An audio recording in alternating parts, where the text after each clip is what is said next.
Hello, everyone. Welcome. Thank you for being here.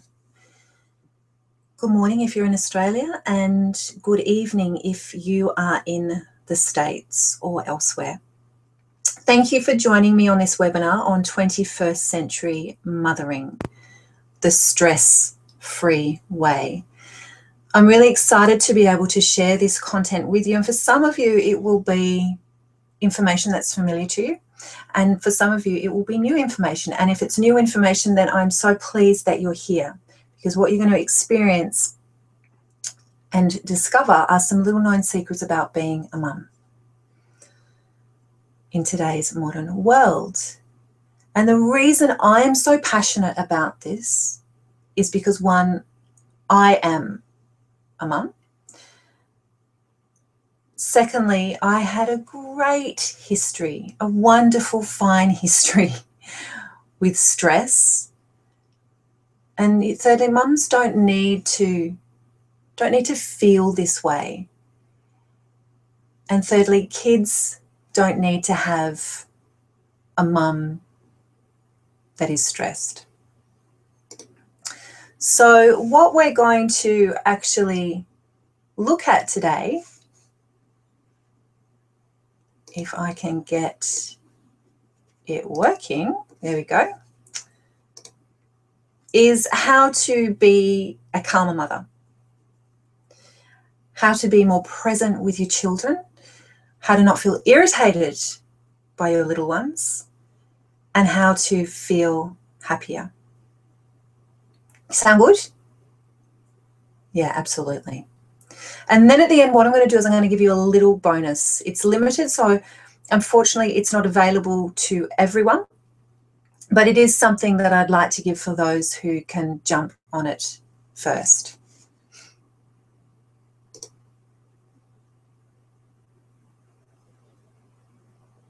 Fabulous.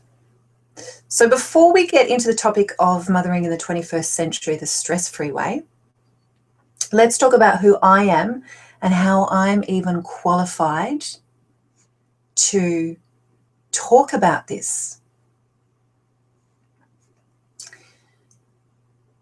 Obviously, my name is Vanessa Aitken.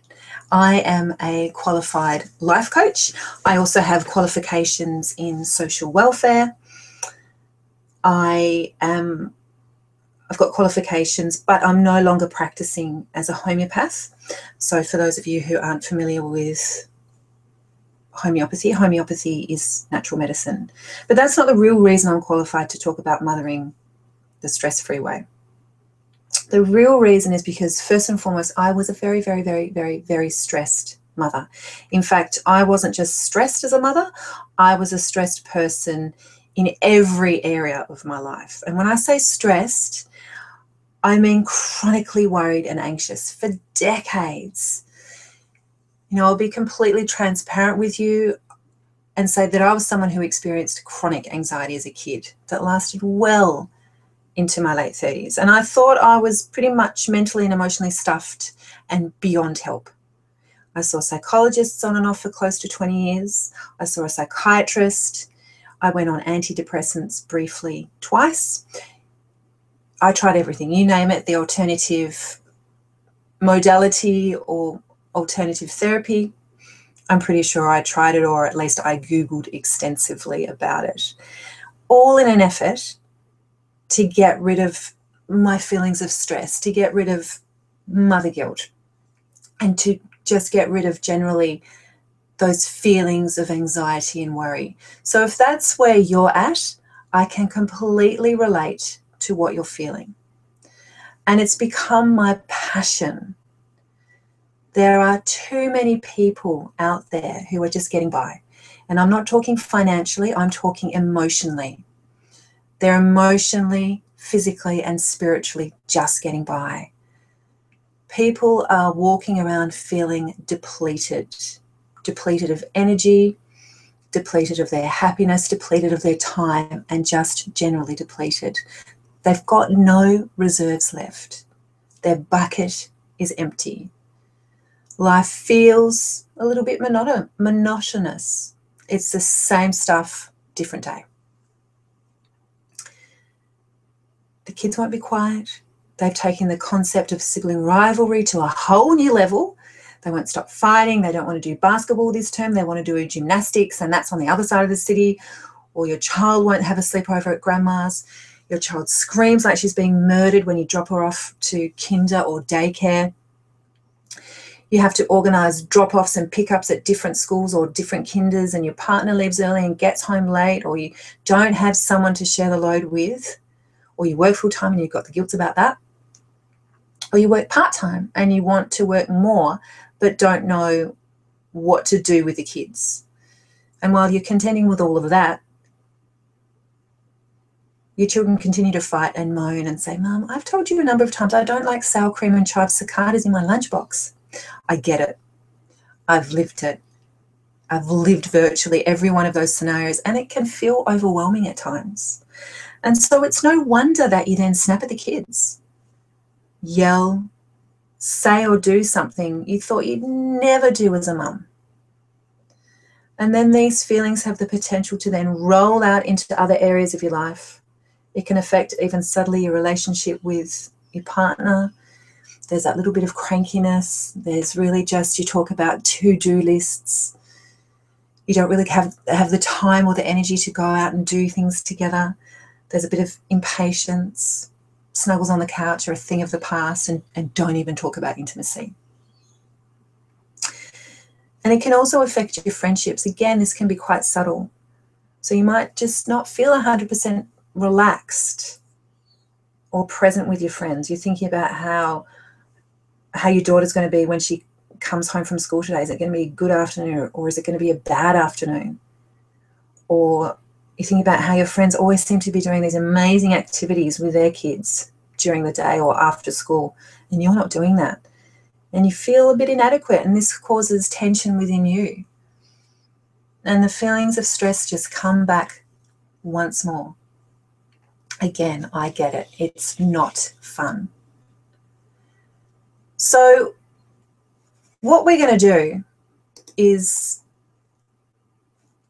have a look at, yes, that's who am I? Missed that slide.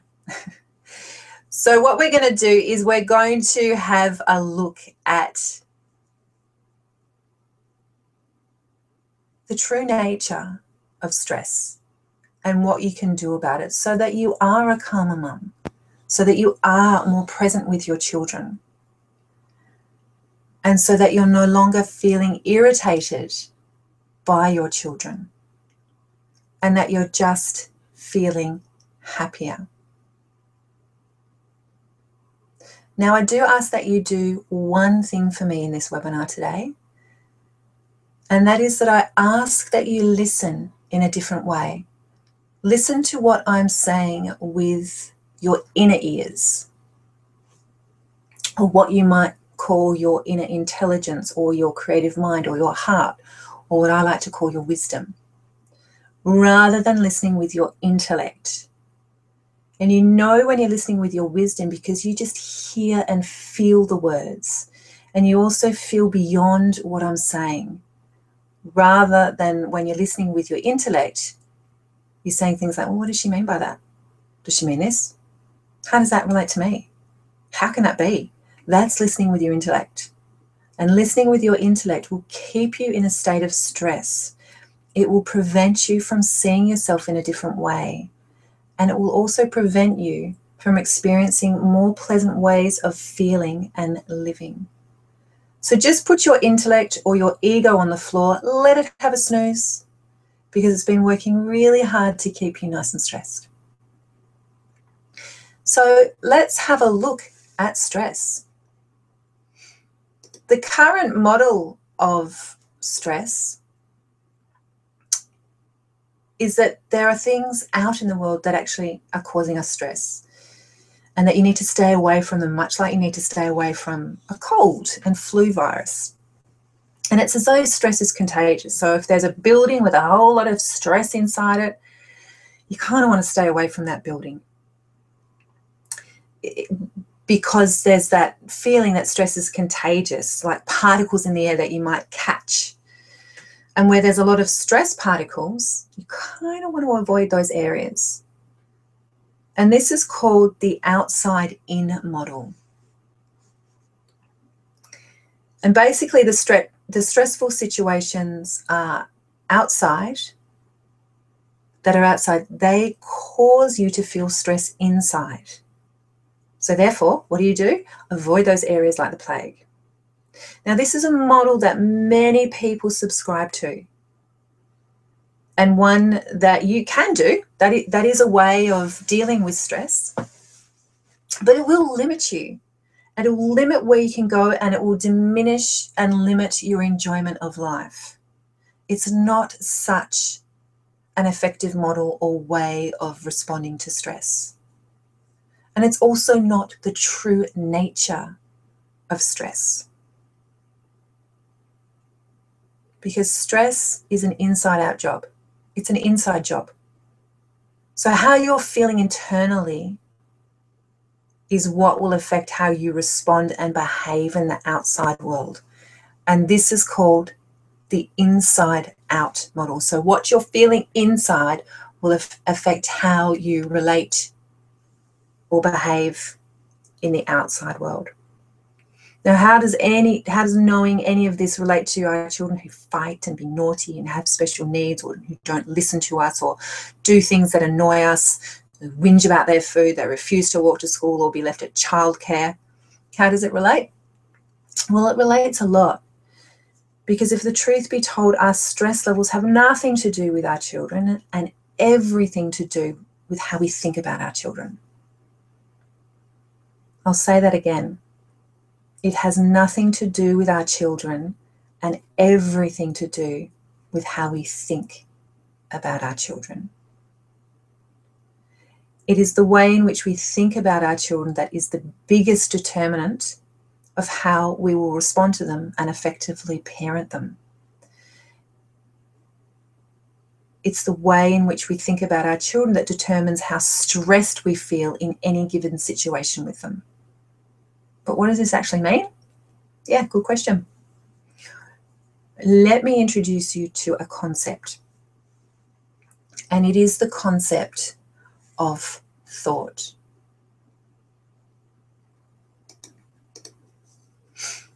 So thought's one of the three little gems that are responsible for creating all of your experiences. And when I say experiences, I mean your mental state, your emotional state, and your moods, whether they are good or bad moods, mental states, or emotions. So thought has an influence on whether you feel happy, sad, joyful, angry, depressed, excited, and any other feeling. There's also two other factors that create human experience, but I'm not going to go into those today because the scope of this webinar doesn't allow for enough time.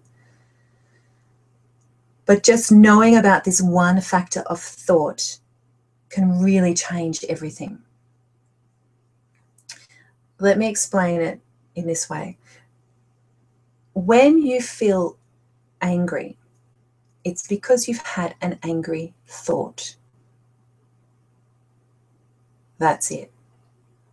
You've had an angry thought, and that angry thought has created an angry feeling. Just like when you feel worried, it's because you've had a worrying thought. The worried thought has created a worried feeling. There's nothing more than that. So when you feel stressed about your children, it's because you've had a stressful thought. That stressful thought then creates a stressful feeling. Thought creates feeling. So think about it. If it were true that external situations or circumstances were the cause of our stress, then everyone would react in the same way. Everyone would react in the same way. And that's why when your child throws a frisbee into the tree for the 20th time and it gets stuck for the 20th time, you feel irritated, but your friend laughs at it. It's got nothing to do with the frisbee in the tree and everything about how you think about the situation. Thoughts create feelings, emotions, and moods. So it's got nothing to do really with what our kids are doing. They might be doing something and a thought pops into your head of, oh, that's so irritating. And then, of course, you feel irritated. And conversely, when you feel love towards your children, it's only because you've had a loving thought. A loving thought creates a loving feeling. And when you feel joy, it's because you've had a joyful thought. And when you feel excited, it's because you've thought, how exciting. Thoughts create feelings. Feelings are just the shadow of a thought. It doesn't actually get more complicated than that. You cannot have a feeling without first having a thought. You can't feel angry when you're having a loving thought. You can't feel happy when you're having a sad thought.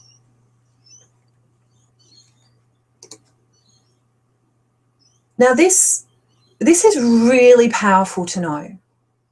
When I first understood this concept, that it was my thoughts that create my feeling, or my thoughts creating my feelings, not what my kids were actually doing, it changed everything for me. Not only did it change the way I feel about my children, but it also changed the way I experienced everything. You know, I used to get really stressed by my kids' behavior. If I can share a story with you. Our son can worry from time to time.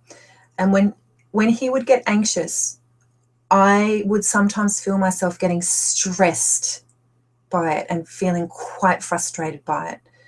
Like, oh, I don't want to do this again. Really? Do we have to do this? This is hard. I don't want to do this. And I would feel my stress levels rising and rising and rising because of my thoughts. I was feeling my thinking of, I don't want to do this again. This is hard. And what would the corresponding feeling be? Of course, it was frustration and stress. Of course. And I would then think another thought of, why does this keep happening? I don't need this right now. And that thinking would further increase my stress levels. So it wasn't actually my son who was creating the stress. It was the way I was thinking about the situation. And when I realized this, it really shifted things for me. It made me see that the stress that I was feeling when he was anxious had nothing to do with him and everything to do with the way I thought about the anxiety. And this allowed me to gain perspective and calm down. Because what I realized was, it's just thought. A thought has popped into my head that I haven't liked, and that's created a negative feeling. And the other thing that I was doing that was adding to my stress in that situation was I was viewing my son's worry as a problem. I was viewing it as something that had to be fixed, something that I had to get rid of. And this kind of thinking also just caused me a level of stress and worry. So there were two things going on. One, I was feeling my thinking, and two, I was viewing his feelings as a problem. And when you view something as a problem, it increases your negative feelings, your feelings of stress, your feelings of anger. So as well as realizing it's just thought, I'm just feeling my thinking, I also started to ask, okay, so what if this isn't a problem? How will this change things for me? And it made me feel much calmer. And when I realized that me viewing it as a problem was also just thought, I was really able to see what was happening. I was really able to understand what was creating my experience. And it allowed me to see more clearly. Because if his worry was the problem, and was the cause of stress, then my husband would also experience stress when it happened, but he didn't. So it was my thinking alone that caused me to feel stress.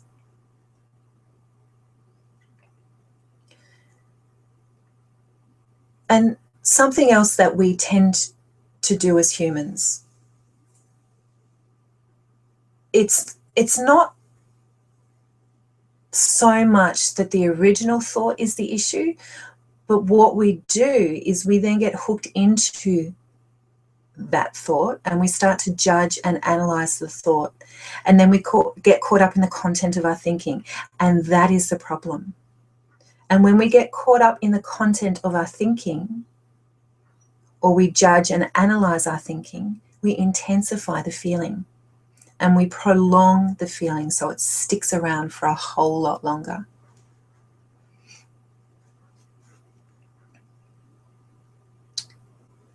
So I'll take the example of my son, who can get quite worried from time to time. He too is just feeling his thinking as well as judging and analysing his thoughts. But when my son would get anxious, I would start to think, oh, he's getting worried again. That thought in itself isn't such a big thought. It's actually quite a neutral thought. He's getting worried again. Quite neutral. So that thought isn't the problem. But then I would start thinking, I don't want him to feel worried. What if he has a meltdown? What if he keeps worrying? What if this gets worse and worse? And what if he develops an anxiety disorder? What if he has to go on medication when he's older? What if he, what if he can't cope? What if he just becomes homeless and lives on the streets because of this? And oh, that would just absolutely ruin his life. Oh, I don't think I could cope with that. That would just be horrendous. That would ruin everything. Bang, I'm in overwhelm. All of that from one neutral thought of he's getting worried. So it's not the original thought that is the issue. It's when we get hooked into the content of our thinking and when we judge and analyze. This is what the problem is. And when I really understood this, it allowed me to see the bigger picture. It made me realize, it's just thought. And when I realized that's just thought, I didn't get caught up in that swirl of judgment of what if it gets worse for him and blah, blah, blah, blah, blah. It made me see that those tornadoes of thought are optional, that the subsequent whirlwind of thoughts is optional, that stress is optional. And it made me realize that I don't have to buy into the thoughts, that I can, in fact, put a full stop after my thought. He's getting worried. Full stop. Not, he's getting worried. What if this keeps on happening? I don't want this to happen. I don't like it. This feels uncomfortable, blah, blah, blah, blah, blah, blah, blah. He's getting worried. Full stop. Because we have up to 100,000 thoughts that come into our head on any given day. We cannot control the thoughts that pop up into our head, but what we can do is start to have a look for more places where we can put in a full stop. So you might have a thought of, oh, you're a pain in the ass, child. Full stop. Not, you're a pain in the ass, child, and you always have been, and you always will be, and you really give me the irrits when you scream and yell and tell me that you don't like lukewarm soup, and you always do this, and I can't stand it, it's really boring. No, just, you're a pain in the ass, child, full stop.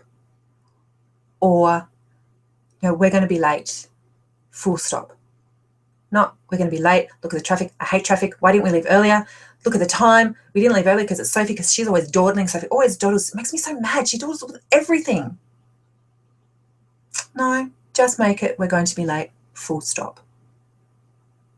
Know what I mean? Look for more full stops before you get lost in the content of your thinking.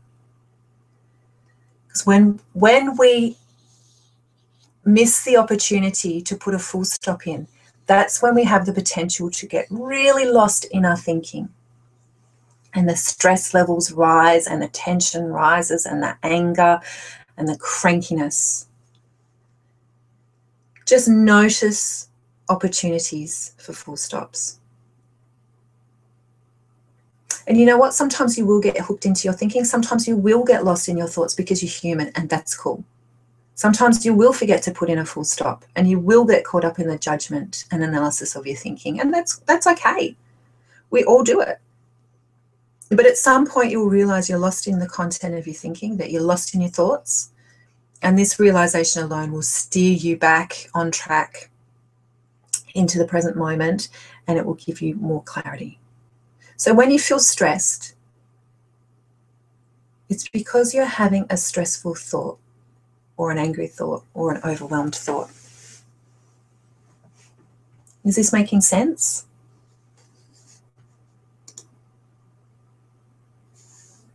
Fantastic. So I can feel some of you thinking, well, how can I relate this to day-to-day stuff and children pushing my buttons and other people's buttons and doing rat baggy things? Well, you know when they're being really, really irritating? How can you manage that? It's a good question. Because on the flip side, kids are also feeling their thinking.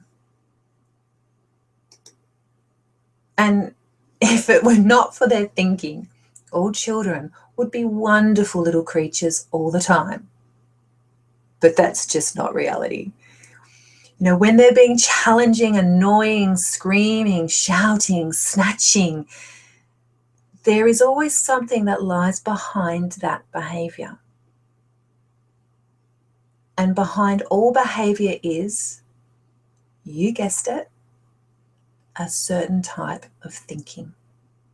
So when your children are misbehaving or yelling, being little rat bags, they too are feeling their thinking. So it might be helpful for you to realize that they too are just lost in their thinking in that moment. And they too don't know another way to handle it. They're just lost in their thinking.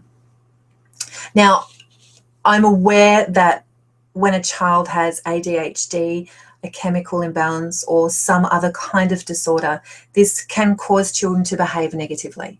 And I'm not saying that that's not the case.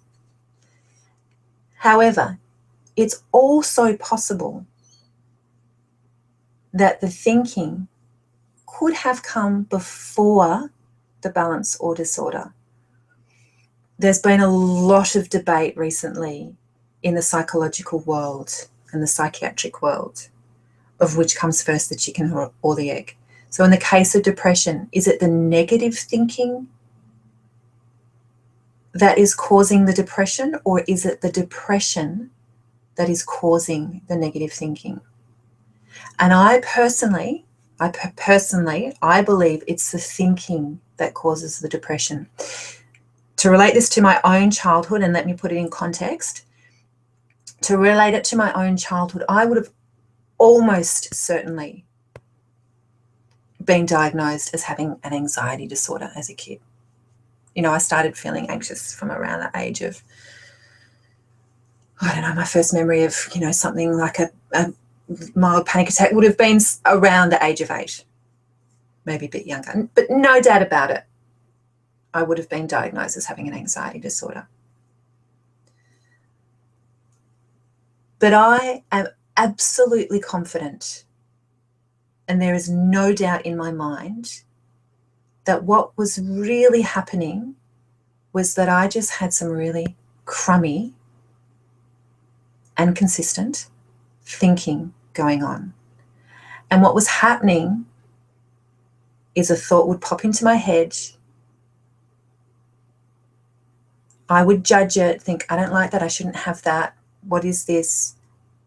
And it would create a feeling, and I would get lost in my thoughts. I was hooking into the thoughts. I was judging my thoughts. I don't like this. This doesn't feel like I should be feeling this. This isn't normal. And all that activity, all that mental activity created anxious feelings within me. And I honestly thought that I had no power over this, and that the feelings controlled me, and that the thoughts controlled me, and that I was going to be like this forever. And I was like that for a really, really long time. I was. But then I realized I'm just feeling my thinking. And who's to say I need to take the thinking seriously anyway? And when I realized I'm just feeling my thinking, the constant anxious feelings went. And once I realized it was just thought and nothing more, the tendency to get hooked into the thoughts changed. I flicked the switch. I did a reboot. And I went back to my default settings, which is being calm and centered, clear, loving, and happy. So your kids, they also get lost in their thoughts. So next time they have a meltdown, you have the awareness of them also being lost in their thoughts, and you can respond rather than react and maintain your perspective and cool. And something else to help you feel less irritated by your children is this, that what's really interesting is that kids and everyone are always doing the best that they can with the resources that they've got available to them in that moment. And when I say resources, I don't mean, the internet, computer, printers, scanners. I mean internal skills and abilities. And so kids are doing the very best they can with what's available to them right now.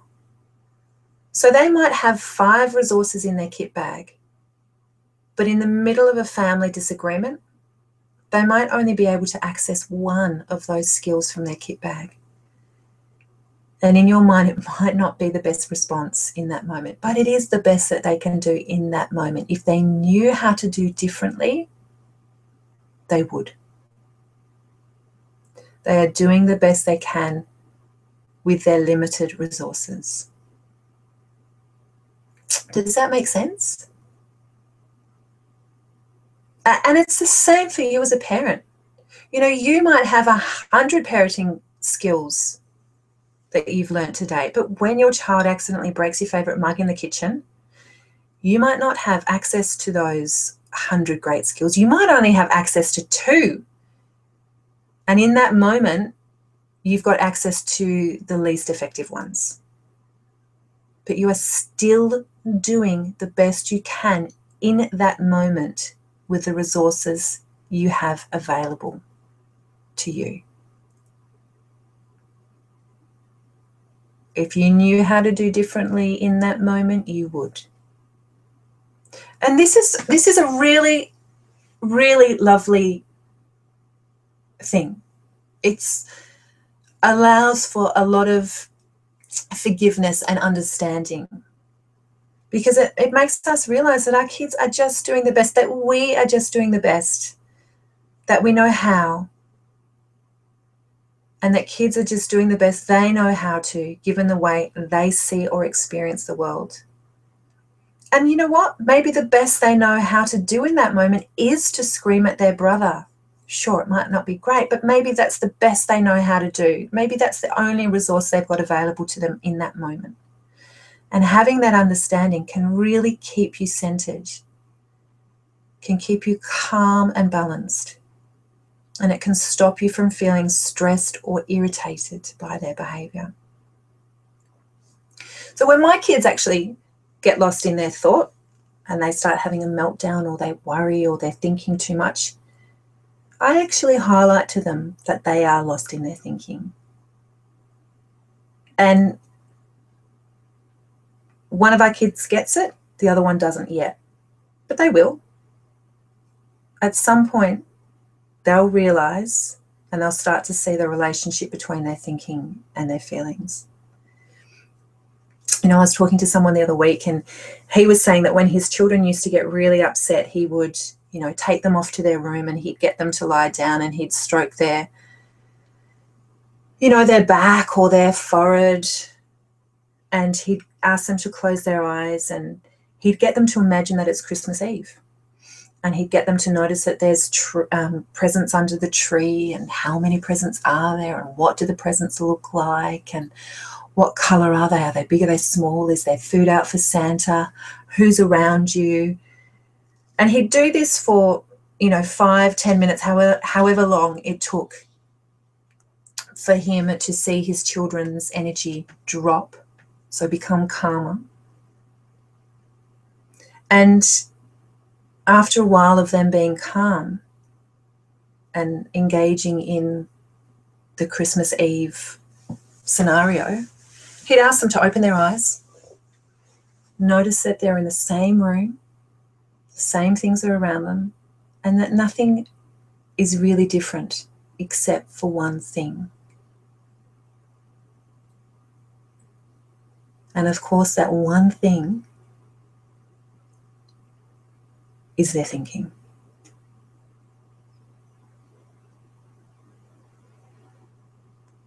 Now, something else that can help when you're feeling stressed or frustrated or whatever it might be is to stop and to tap into your creative potential, or your inner intelligence, or your inner knowledge, or I personally like to call it wisdom in a non-woo-woo kind of way. Now, some of you might be thinking, oh, lady, how is wisdom going to help me in these moments to calm down? Please, I'll tell you. We're all born with wisdom. We're all born with wisdom, and unlike some of the theories of acquiring wisdom or inner knowledge, it's not something that only comes from age and experience. Wisdom or inner intelligence is something that we're all born with. And we're all born with the same amount of wisdom. Now, when I first heard this from one of my mentors, and she said, we're all born with the same amount of wisdom, I scoffed. I thought, what are you even talking about? That is a ridiculous statement. And I thought it was rubbish. And, I went away for a couple of weeks, didn't really think anything about it. But then one day I thought, okay, well, how is knowing that I have inherent wisdom going to change my life? And it gave me enormous comfort to know that.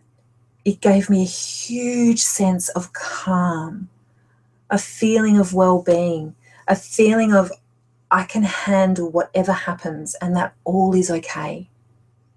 And it gave me real confidence to know that whatever happens, I've got it covered. Because, sometimes we are in those moments of, I don't know what to do right now. And in those moments, we often think. What have I got to do? Think. And we try to think our way out of a problem. And I'll tell you, we won't be able to think your way out of a problem, because you cannot solve a problem with a busy mind. And when we thinking, we've gone into our intellect. And we can't access the right answers when we're in our intellect. So knowing that you have wisdom within you and that you have everything you need to manage the situation now is enormously calming. And the way we listen to our wisdom, and no doubt you are doing it already without realizing, the way we listen to our wisdom is by stopping and listening and allowing new thoughts to surface into our minds. Because that's all that wisdom really is. It's a fresh new thought.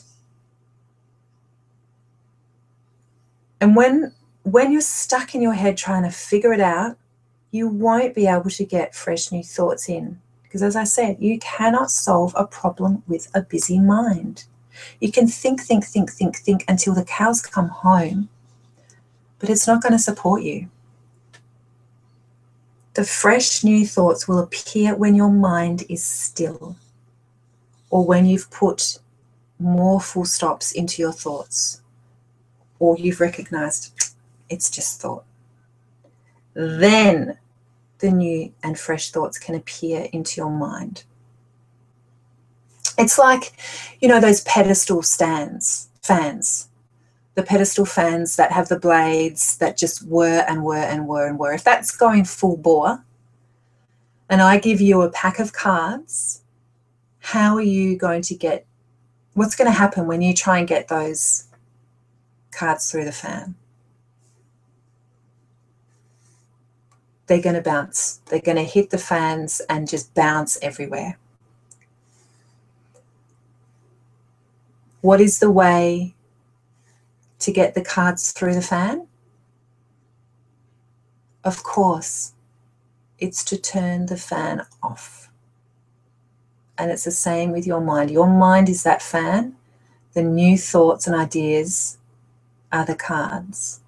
You won't be able to get the new thoughts and ideas through until the mind stops. So listen for your wisdom. Just listen for your wisdom. And know that the only thing that stops your wisdom from coming through is when you get hooked into your thinking, when you get lost in the content of your thinking. Because when you get lost in the content of your thoughts, it prevents the new and fresh thoughts and ideas from coming to you.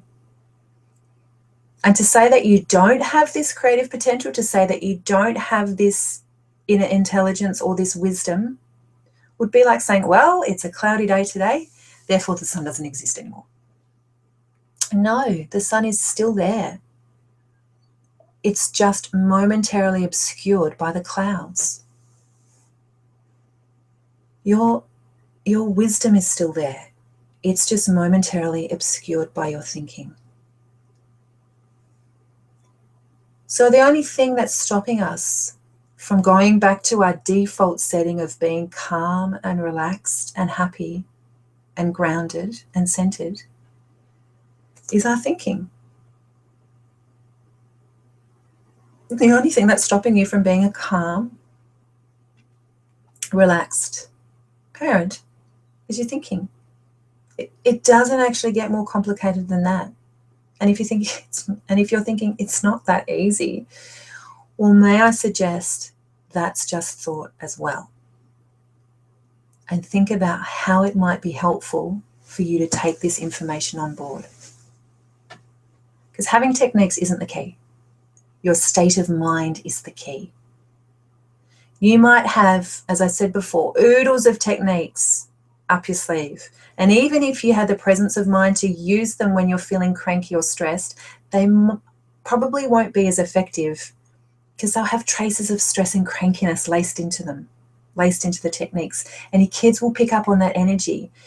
You know, kids respond to feelings. And you do too.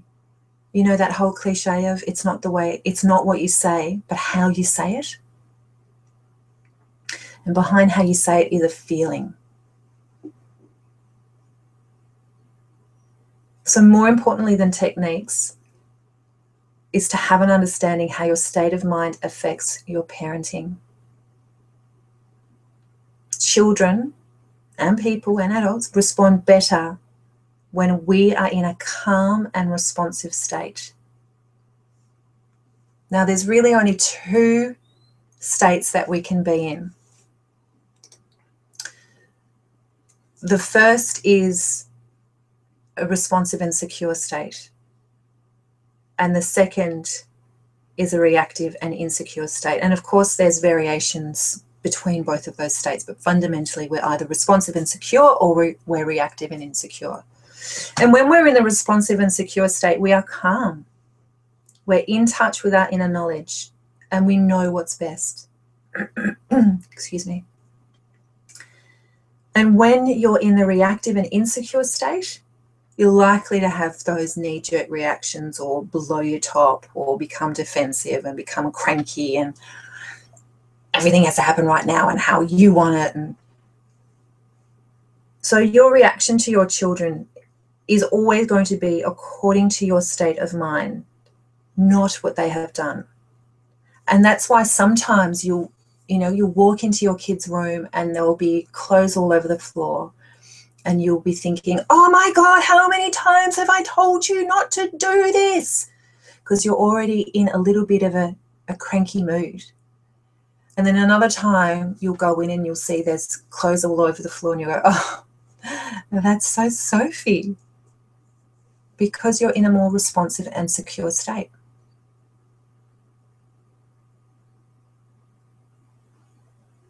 So moods, or your mental state, they're like an elevator.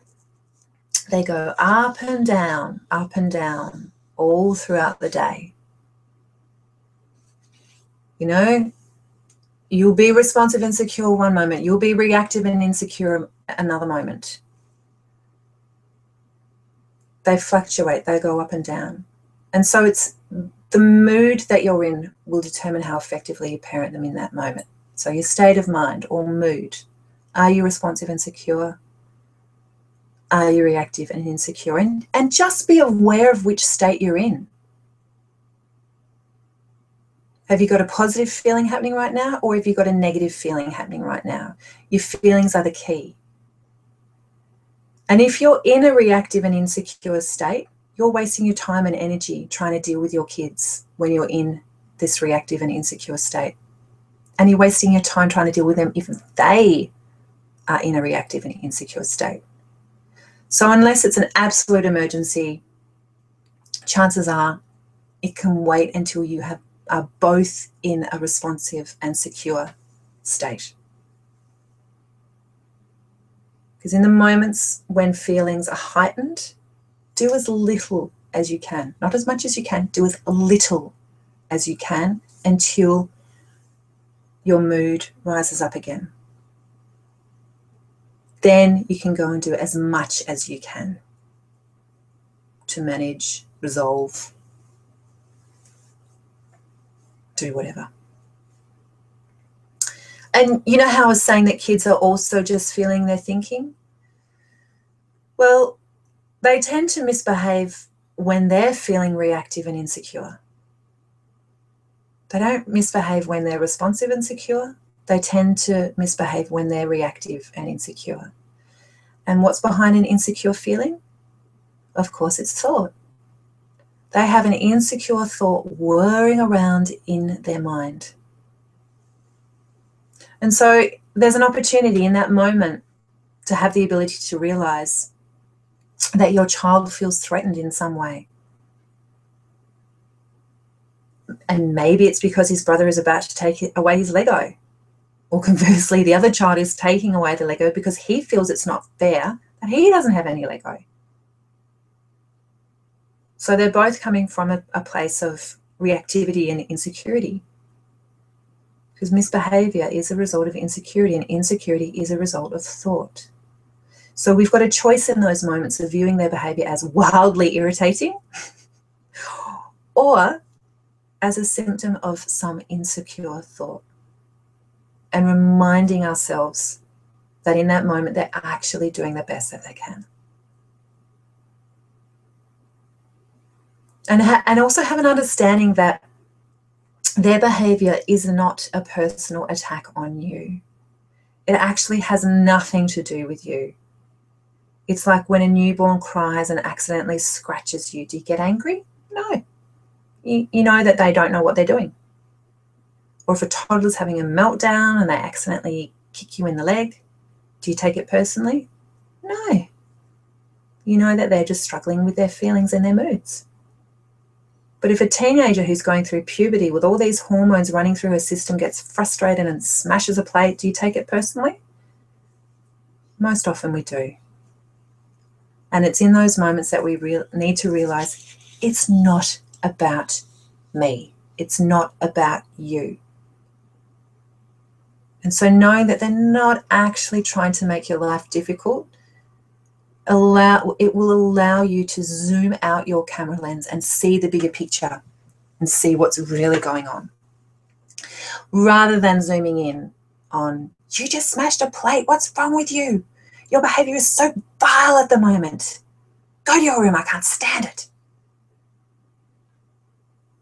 We can just realize, okay, there's some insecure thought behind that.